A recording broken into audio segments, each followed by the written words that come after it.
Brotato is the kind of game where your intelligence goes to die. Because there isn't gonna be a single thought behind those eyes when you play this shit.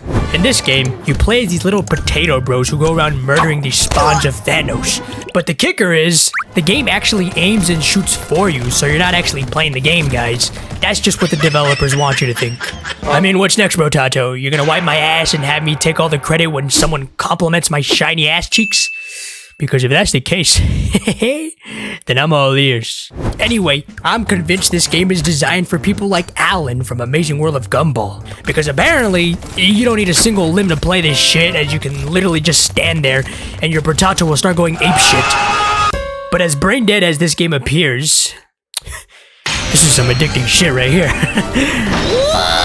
I mean, sometimes the most simple of formulas can really get you going because there is just nothing more satisfying than watching motherfuckers go. I mean, this is basically Balloon Tower Defense 6, part 2. Now, when I said you can just stand there and have everyone die around you, I lied. I just wanted to grab your attention. I'm sorry. Because the minute you get a little too comfortable holding your ground, some little shit breaks through and forces you to go find a new spot. So surprisingly, the game has you on edge pretty often as you're dodging and weaving through these hordes and bullets, just praying to God that you make it out alive. Holy shit! It's simply a lot harder than I expected, and I'm all for it. A lot of my love for this game actually comes from the amount of characters there are to experiment with. And yeah, I know that they're mostly just stat differences, but look at these horrendous little faces.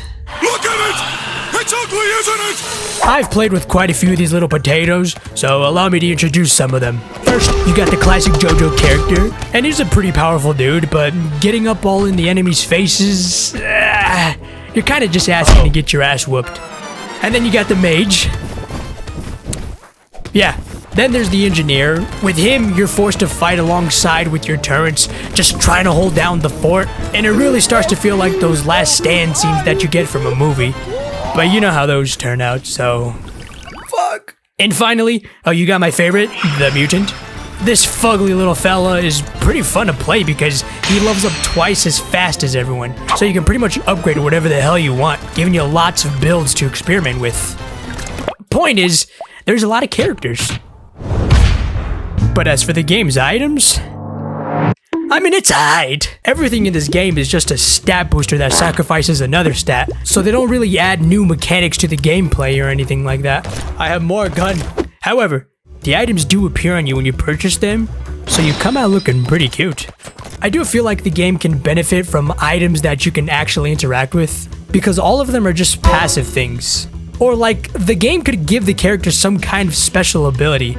That way you have something to do besides just linger around as the game does all the work for you. For example, you could give the range guy some kind of strong straight shot that clears a line for you to walk across when you're cornered. Or the brawler can ground pound and clear enemies around him. Or have the mage summon a meteor. What the fuck? Just something extra to do so you're not just observing the whole time. But despite that, the game is still really fun. I really enjoyed trying all these different builds and looking for what works. This is a mistake. And the game makes it so easy to do by offering these generous rerolls. I mean, I just be spamming that shit until I get what I want.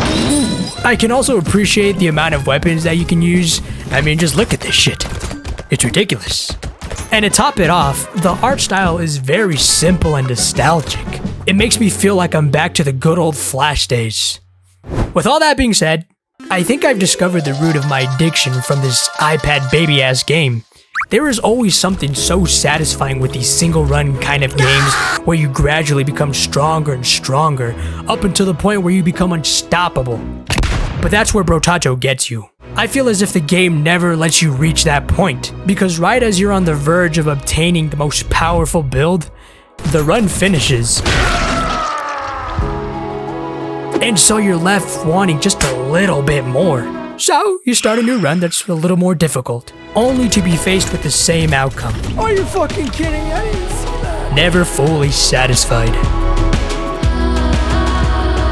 Anyway, the game was only like $5 on Steam, so go check it out if you want. And subscribe if you liked the video, I guess. Goodbye.